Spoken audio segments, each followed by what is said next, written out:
வேடசந்தூர் கிழக்கு ஒன்றிய பகுதிகளில் அதிமுக வேட்பாளர் விபிபி பரமசிவம் வாக்கு சேகரிப்பு. வேல் பரிசளித்து செல்ஃபி எடுத்து மகிழ்ந்த பொதுமக்கள். திண்டுக்கல் மாவட்டம் வேடசந்தூர் கிழக்கு ஒன்றிய பகுதிகளான நல்லமனார்கோட்டை, நாகையகோட்டை மற்றும் கோவிலூர் ஊராட்சி பகுதிகளில் அதிமுக வேட்பாளர் விபிபி பரமசிவம் வாக்கு சேகரிப்பில் ஈடுபட்டார். அப்போது அந்த கிராமங்களை சேர்ந்த பொதுமக்கள் விபிபி பரமசிவத்திற்கு ஆரத்தி எடுத்து வேல் ஒன்றை பரிசாக கொடுத்து உற்சாக வரவேற்பு அளித்தனர். அதனைத் தொடர்ந்து அவர் பொதுமக்கள் மத்தியில் வாக்கு சேகரித்து பேசினார். அதன் பின்னர் ஊர் மக்கள் விபிபி பரமசிவத்துடன் செல்ஃபி எடுத்து மகிழ்ந்தனர்.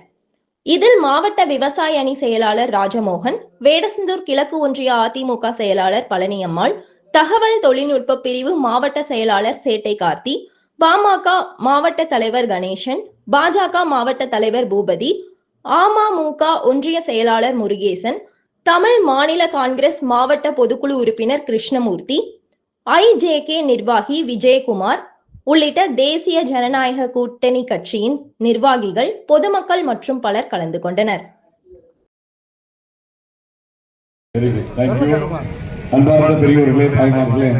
வெயிலில் கொடுமை பாவம் ரொம்ப அதிகமா இருக்கு. உங்களை தமிழ்நாடு 35 ஆண்டு காலம் காணாத வறட்சியை வென்று நான் ஒரு நல்ல நிர்வாகி என்று நிரூபித்திருக்கிற எடப்பாடி பழனிசாமி அவர்கள் மீண்டும் தமிழ்நாட்டினுடைய முதலமைச்சராக வர வேண்டும் என்ற முடிவை தொட்டனப்பட்டியில் தங்களுடைய அட்டண்டன்ஸை போட்டுக்கலாங்கிறத சொல்லி வர இருக்கிற ஆண்டுகளில் ஒவ்வொரு குடும்ப தலைவிக்கும் 2000 ரூபாய்